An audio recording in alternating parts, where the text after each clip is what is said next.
Hello everyone, good morning to all of you. आज के इस वीडियो में हम लोग 19 जून 2020 के सभी इंपॉर्टेंट करंट अफेयर कवर करेंगे। वीडियो को लास्ट तक देखिएगा, सभी क्वेश्चन इंपॉर्टेंट हैं। चलिए स्टार्ट करते हैं सेशन को। और पहला क्वेश्चन है, recently which state government will celebrate 18 June 2020 as mask day.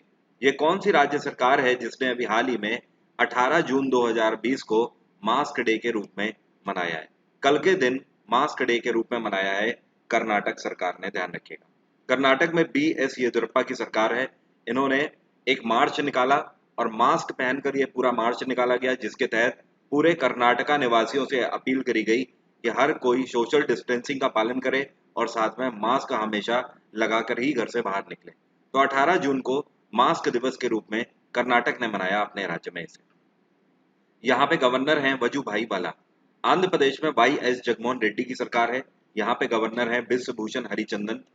Maharashtra में उद्धव ठाकरे की सरकार है। यहाँ पे गवर्नर हैं भगत सिंह कोश्यारी। उड़ीसा में नवीन पटनायक की सरकार है और यहाँ पे गवर्नर हैं गणेशी लाल। अगला क्वेश्चन है, on which date the earth is to witness the deepest annular solar eclipse as the moon is to cover 98.8% of the sun. Question का मतलब समझो क्या बोल रहा है आपसे। आपसे कह रहा है ये कौन सा दिन होगा जिस दिन अभी चंद्र ग्रहण लगेगा, चांद के ऊपर 98.8% छाया पड़ेगी किसकी, सन की।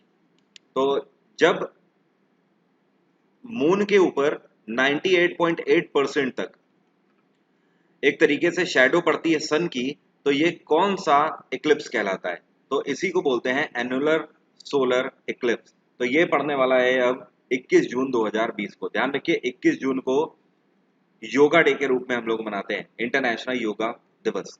बाय द वे यहाँ पर थोड़ा सा आप और क्लोजली इसे समझ सकते हो। देखिए ये है जैसे मून, ओके। तो जब सन इसके सामने आ जाएगा तो मून तो वैसे भी छोटा है, तो सन की जब 98.8% छाया इसके ऊपर पड़ेगी आकर, ओके, तो अर्थ की तरफ से जो व्यू दिखेगा वो कुछ इस तरीके का दिखेगा जो आपको फर्स्ट इमेज में दिखाया कि पीछे से सूर्य चमकता हुआ दिखाई देगा, ओके। इसी को बोलते हैं annular solar Eclipse. By the way आपको यहाँ पर बता दूं, जो इक्लिप्स हैं ये बेसिकली 4 टाइप्स के डिस्क्राइब किए गए हैं। पहला है आपका जिसको बोलते हैं टोटल इक्लिप्स, दूसरा है जिसको बोलते हैं एनुलर जिसकी हम लोग बात कर रहे हैं, तीसरा होता है जिसको हम लोग बोलते हैं हाइब्रिड इक्लिप्स, और चौथा होता है जिसको हम लोग बोलते हैं पार्शियल इक्लिप्स। तो ये ध्यान रखिएगा 21 जून 2020 को एनुलर सोलर इक्लिप्स होने जा रहा है। एक चीज और आपको बता दूं, ये कौन से भारत के राज्य हैं जिनसे आसानी से इसको देखा जा सकेगा। ये है हरियाणा, उत्तराखंड और राजस्थान। ये 3 राज्य हैं जिनसे इसको बहुत ही इजीली देखा जा सकेगा, ये चीज ध्यान रखिएगा। अगला क्वेश्चन है, recently which state became first to call its legislative assembly and council and presented its budget amid कोविड-19। ये कौन सा राज्य भारत का पहला ऐसा राज्य बन गया है जिसने अपनी विधानसभा और विधान परिषद दोनों को एक साथ बुलाकर कोविड-19 के लिए बजट डिसाइड किया। कोरोना वायरस के लिए बजट डिसाइड किया है आंध्र प्रदेश सरकार ने, और ऐसा पहली बार हुआ है जब किसी राज्य सरकार ने विधानसभा और विधान परिषद दोनों की मीटिंग एक साथ बुलाकर बजट लॉन्च किया। यहाँ पर वाई.एस. जगनमोहन रेड्डी की सरकार है। बाय द वे आपको बता दूं, इस टाइम पर भारत में केवल 6 ऐसे राज्य हैं जिनके पास लेजिस्लेटिव काउंसिल है, मतलब विधान परिषद है। पहले 7 थे, अभी पिछले ही साल एक विधान परिषद खत्म कर दी गई है। आपको बता दूं, जो पहले 7 थे तो कितने राज्य थे, ये थे जम्मू एंड कश्मीर, तेलंगाना, कर्नाटक, आंध्र प्रदेश, बिहार, उत्तर प्रदेश और महाराष्ट्र। तो आप देख रहे हो आपके सामने 7 ऐसे राज्य हैं, 1 2 3 4 5 6 और 7। इन 7 राज्यों की विधानसभाएं पहले हुआ करती थी। अभी पिछले साल ही जम्मू कश्मीर को यूटी बना दिया गया, तब से जम्मू कश्मीर की लेजिस्लेटिव काउंसिल खत्म कर दी गई। अभी भारत में केवल 6 ऐसे राज्य बने हैं जिनके पास लेजिस्लेटिव काउंसिल है। इसमें भी आपको बता दूं, करंट अफेयर में मैंने पिछले ही महीने आपको बताया है कि आंध्र प्रदेश में वाई.एस. जगनमोहन रेड्डी की सरकार ने एक रेजोल्यूशन पास किया था जिसके तहत इन्होंने बताया कि लेजिस्लेटिव काउंसिल की इन्हें जरूरत नहीं है और ये लेजिस्लेटिव काउंसिल खत्म करना चाहते हैं। साथ में उसके बाद उद्धव ठाकरे की सरकार ने भी उसी के 10 दिन बाद एक रेजोल्यूशन पास किया और इन्होंने भी कहा कि महाराष्ट्र में भी इन्हें लेजिस्लेटिव काउंसिल की जरूरत नहीं है, केवल विधानसभा से काम चल सकता है। तो अब ये देखने वाली बात होगी जब पार्लियामेंट से इसको अप्रूव किया जाएगा राष्ट्रपति रामनाथ कोविंद के द्वारा, तब जाकर इनकी विधान परिषदें खत्म करी जाएंगी। फिलहाल तो अभी ये 6 ऐसे राज्य हैं जिनके पास विधान परिषद है और यहाँ पे गवर्नर है बिश्व भूषण हरिचंदन। अगला क्वेश्चन है, in which country fourth Asian youth para games to be held in December 2021। साल 2021 के दिसंबर के महीने में एशियन यूथ पैरा गेम्स का आयोजन कहां पर किया जाएगा? ये आयोजन इस बार किया जाएगा बहरीन में। Second one is the correct answer. UAE की कैपिटल है अबू धाबी, ओमान की कैपिटल है मस्कट, कतर की कैपिटल है दोहा। आज का आपसे क्वेश्चन यही है कि आपको बहरीन की कैपिटल बतानी है। कमेंट बॉक्स में मुझे लिखकर बताइए what is the capital of Bahrain. देखो कौन बता पाता है। एक चीज और यहाँ पर आपको बता दूं, साल 2022 के जो एशियन यूथ पैरा गेम्स होंगे ये कहाँ होंगे? ये होने हैं चाइना में, होंगजू में। कहाँ पर? हैंगजो, हैंगजो में होने। ओके। और एक चीज और, मैंने आपको कुछ टाइम पहले ये भी बताया था कि साल 2022 में जो एशियन यूथ पैरा गेम्स होंगे होंगजू में, इसका मस्कट क्या होगा? इसका मकसद है फीफी। क्या बोलेंगे इसे? फीफी। फीफी इसका मस्कट होगा। मस्कट मतलब क्या होता है? हिंदी में इसको बोलते हैं शुभांकर। एक प्रतीक होता है जो कि कोई भी गेम्स इवेंट से पहले लॉन्च किया जाता है। Recently, who got the extension of 1 year as ethics officer of BCCI due to COVID-19 situation? Corona virus situation के दौरान 1 साल का कार्यकाल और बढ़ा दिया गया है बीसीसीआई के किस एथिक्स ऑफिसर का? ये हैं देविंदर कुमार जैन। इनको इस साल रिटायर होना था, लेकिन एथिक्स ऑफिसर के रूप में बीसीसीआई में सर्व कर रहे हैं। 1 साल का कॉन्ट्रैक्ट इनका और रिन्यू कर दिया गया है बीसीसीआई के द्वारा। बीसीसीआई की स्थापना 1928 में करी गई थी। बीसीसीआई का हेडक्वार्टर है मुंबई। बीसीसीआई के इस टाइम पे प्रेसिडेंट है सौरभ गांगुली। ध्यान रखिएगा बीसीसीआई के सेक्रेटरी कौन है? ये हैं जय शाह। जय शाह अमित शाह के बेटे हैं। और बीसीसीआई में इस टाइम पे विमेंस कोच कौन है? ये इंपॉर्टेंट क्वेश्चन हो सकता है। बीसीसीआई में विमेंस कोच है WV रमन। क्या नाम है? WV रमन। ध्यान रखिएगा। Recently who authored the novel? इस नॉवेल का नाम है Clara and the Sun, to be released in March 2021। मार्च 2021 में एक नॉवेल लॉन्च होने जा रही है जिसका नाम है क्लारा एंड द सन। ये लाइमलाइट में है नॉवेल। इसके ऑथर कौन है? इसके ऑथर हैं काजो इशिगोरो। क्या नाम है? काजू इशिगोरो। कौन से देश के ये नॉवेलिस्ट हैं? ये जापान के नॉवेलिस्ट हैं। तो इनकी ये किताब आ रही है, ध्यान रखिएगा। ये किताब आपसे एसएससी में पूछी जा सकती है, इंपॉर्टेंट बुक है। जहां पर भी आपको नोट करना है कोट नोट इसको कर लीजिए आराम से। अगला क्वेश्चन है, recently at which railway station automated ticket checking and managing access, जिसको इन शॉर्ट आत्मा भी आप बोल सकते हो। तो अभी हाल ही में आत्मा मशीन कौन से रेलवे स्टेशन में लॉन्च करी गई है, जो कि बेसिकली कोरोना वायरस की रोकथाम के लिए लॉन्च करी गई है। इसकी खास बात यह है कि आपको दूर से ही ये आपका टिकट वगैरह चेक कर लेगी। आपको किसी से मिलने की जरूरत नहीं है टिकट दिखाने के लिए। ये दूर से आपका टिकट चेक कर लेगी और आपको एंट्री भी दे देगी आगे। तो ये लॉन्च करी गई है नागपुर रेलवे स्टेशन में। Nagpur is the constituency of Nitin Jairam Gadkari.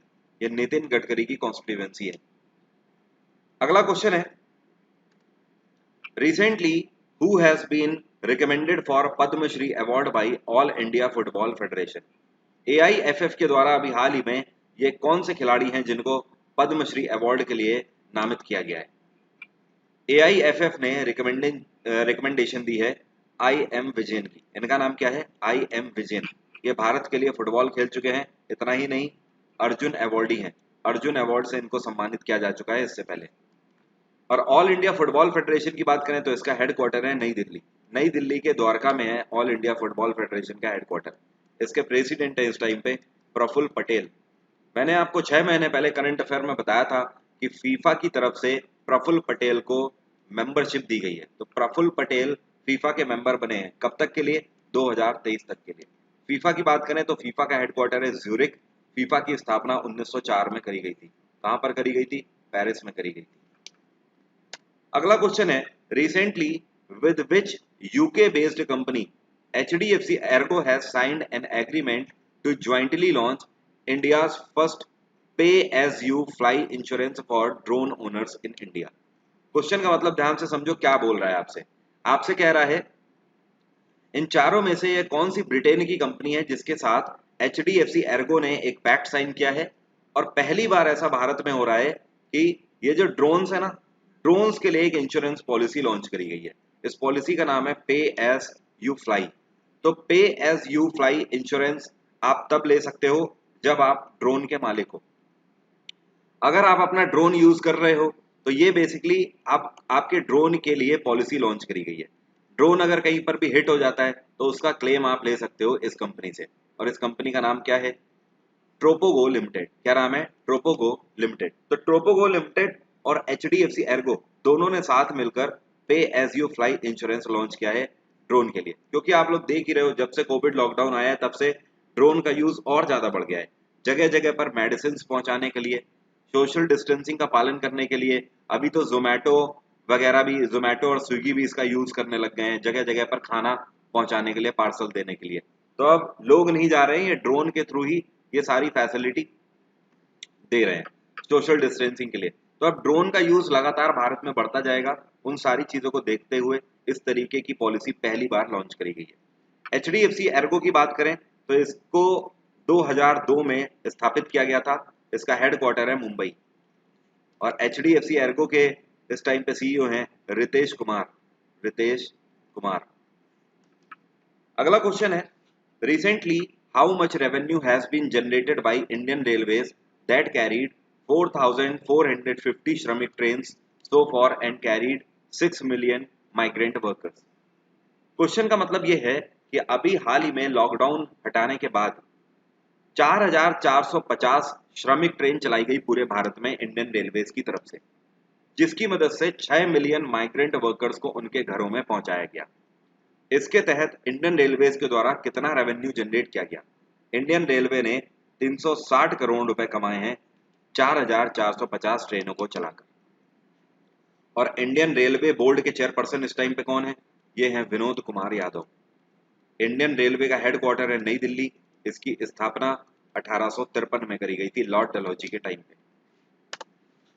Recently, under which scheme the Ministry of Sports will establish Khelo India state centres of excellence? आपसे कह रहा है इनमें से किस स्कीम के तहत ministry of sports Khelo India state centres of excellence की स्थापना करने जा रही है?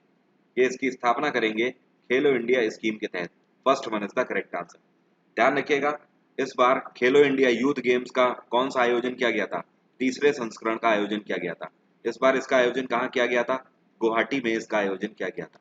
खेलो इंडिया यूथ गेम का पहला संस्करण 2018 में हुआ था नई दिल्ली में। दूसरा संस्करण इसका हुआ था 2019 में पुणे में, और तीसरा इस बार हुआ गुवाहाटी में जनवरी के महीने में। और इस बार खेलो इंडिया यूनिवर्सिटी गेम्स का भी आयोजन किया गया। तो खेलो इंडिया यूनिवर्सिटी गेम्स का आयोजन किया गया भुवनेश्वर में, उड़ीसा के भुवनेश्वर में, साल 2020 के शुरुआत में। और इस बार खेलो इंडिया यूनिवर्सिटी गेम्स में कौन सी यूनिवर्सिटी जीती है? तो आपको ध्यान रखना है, इस बार पंजाब यूनिवर्सिटी जीती है, पंजाब यूनिवर्सिटी। अगला क्वेश्चन है, recently in which district Khadi and Village Industries Commission launched a project to produce neera and palm gur to generate employment? Question का मतलब ये बोल रहा है ये कौन सा डिस्ट्रिक्ट है पूरे भारत में जहां पर केंद्र सरकार के द्वारा और इनके khadi and Village Industries commission के द्वारा एक प्रोजेक्ट लॉन्च किया गया है।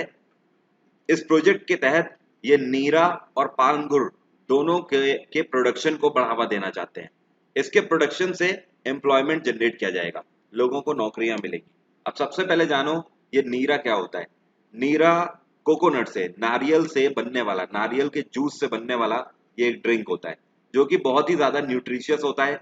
कई लोगों को इसके बारे में कंफर्म ये चीज नहीं होती है, लोग कंफ्यूज होते हैं कि ये अल्कोहलिक होता है या नॉन अल्कोहलिक होता है। तो ध्यान रखिएगा, ये non alcoholic full nutritions drink है इसको हेल्दी ड्रिंक में कंसीडर किया जाता है, जिसको नीरा बोलते हैं। कोकोनट से प्राप्त किया जाता है। अब देखिए पाल्म गुड़ क्या होता है, इसी को तार का गुड़ के नाम से भी जाना जाता है। क्या बोलते हैं? तार का गुड़। जैसे गुड़ होता है ना खाने वाला, वैसे ही ये गुड़ होता है। लेकिन इसकी खास बात यह है कि आप आसान भाषा में समझ सकते हो कि ये गुड़ कोकोनट जूस से बनाया जाता है, without chemical, without chemical coconut juice से। तो ये जो गुड़ है इसी को तार का गुड़ भी बोलते हैं, इसी को पाल्म गुड़ भी बोलते हैं। तो पाल्म गुड़ और नीरा, इन दोनों के प्रोडक्शन को बढ़ावा देने के लिए खादी और विलेज इंडस्ट्रीज कमीशन के द्वारा कौन से डिस्ट्रिक्ट में इस प्रोजेक्ट को लॉन्च किया गया है? इसको लॉन्च किया गया है पालघर में, और Palghar is a district of Maharashtra.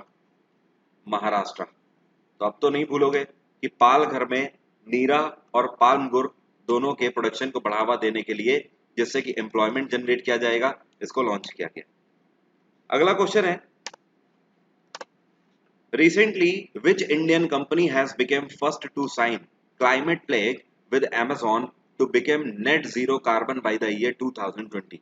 देखो कार्बन की मात्रा, कार्बन डाइऑक्साइड जो है, कार्बन डाइऑक्साइड के थ्रू अगर हम अर्थ के एमियंस की बात करें तो अर्थ के एमियंस में CO2 तो रहेगा ही रहेगा, लेकिन CO2 कार्बन युक्त नहीं होना चाहिए।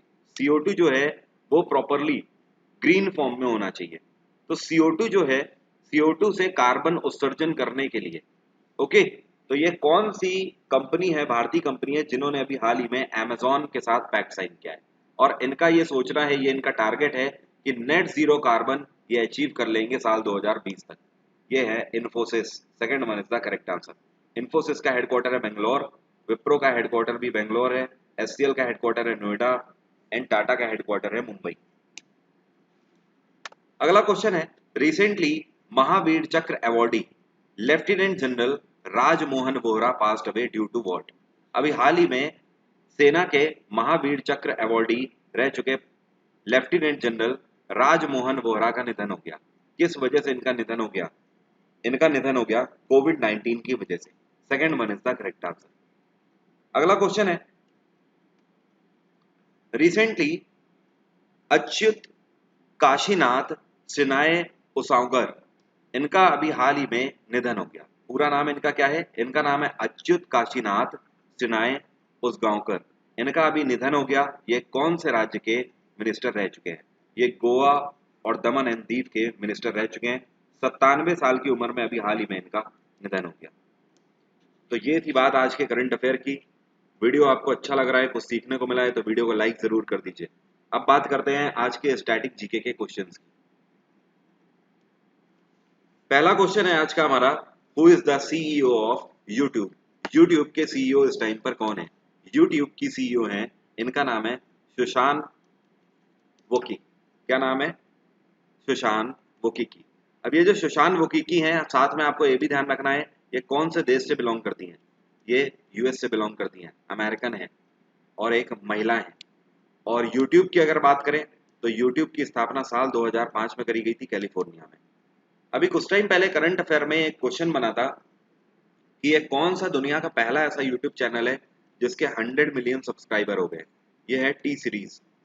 टी सीरीज दुनिया का पहला ऐसा यूट्यूब चैनल है जिसके 100 मिलियन सब्सक्राइबर हुए। अगला क्वेश्चन है, there are how many bones in human head? जो ह्यूमन हेड होता है, मानव का जो सर होता है, इसमें कितनी हड्डियां होती हैं? मानव के सर में 8 हड्डियां होती हैं। Third one is the right answer. We found music's concept from which Veda? 4 वेदों में से ये कौन सा वेदा है जिससे हमें संगीत के बारे में पता लगता है? संगीत के बारे में हमें पता लगता है सामवेद से। तो एस फॉर संगीत, एस फॉर सामवेद, आप ऐसे करके भी ध्यान रख सकते हो। सामवेद से हमें स्वयंवर के बारे में भी पता लगता है, मतलब वेडिंग के बारे में, जो पुराने टाइम पर जो वेडिंग का प्रचलन था उसके बारे में। साथ में ध्यान रखिएगा, जो ऋग्वेद है ये सबसे पुराना वेद है, इससे हमें मंत्रास चैंट के बारे में पता लगता है, मंत्रोच्चारण के बारे में। अथर्ववेद से हमें काला जादू, ब्लैक मैजिक जिसको बोलते हैं, टोटका टोना, इन सब के बारे में पता लगता है। और यजुर्वेद से पोइट्रीज के बारे में पता लगता है। अगला क्वेश्चन है, who has given Hindi speech in United nation general assembly? UNGA में पहली बार हिंदी स्पीच किसने दी थी? Hindi speech United Nations general assembly में पहली बार अगर किसी ने दी थी तो वो थे अटल बिहारी वाजपेयी। अटल बिहारी वाजपेयी ने 1978 में स्पीच दी थी। तब ये भारत की तरफ से एक्सटर्नल अफेयर्स मिनिस्टर के रूप में गए थे। Which of the following Grand Slam used to play in clay court? Clay court, clay court किसको बोलते हैं? ये जहां पर लाल मिट्टी में खेला जाता है टेनिस, इसको बोलते हैं क्ले कोर्ट। क्ले कोर्ट में कौन सा ग्रैंड स्लैम खेला जाता है? क्ले कोर्ट में फ्रेंच ओपन खेला जाता है। उम्मीद करता हूं आज के सभी क्वेश्चन आपको क्लियर हो गए होंगे। फर्दर कोई भी डाउट है तो आप मुझसे कमेंट बॉक्स पे पूछ सकते हो। आज की बात यहीं तक रहेगी। अनअकैडमी पर किसी भी सब्सक्रिप्शन के लिए यह मेरा डिस्काउंट कोड वरुण777, आप इसका यूज कर सकते हो। हर सब्सक्रिप्शन में एक्स्ट्रा 10% डिस्काउंट आपको इसका यूज करके मिल जाएगा। तो जब भी आपको अनअकैडमी पर कोई भी सब्सक्रिप्शन लेना हो आप इसका यूज कर सकते हो। इसको अपने पास नोट डाउन कर लीजिए। Thank you so much, have a nice day, take care, bye bye. कल सुबह 6 बजे फिर से मुलाकात होगी यहीं पर।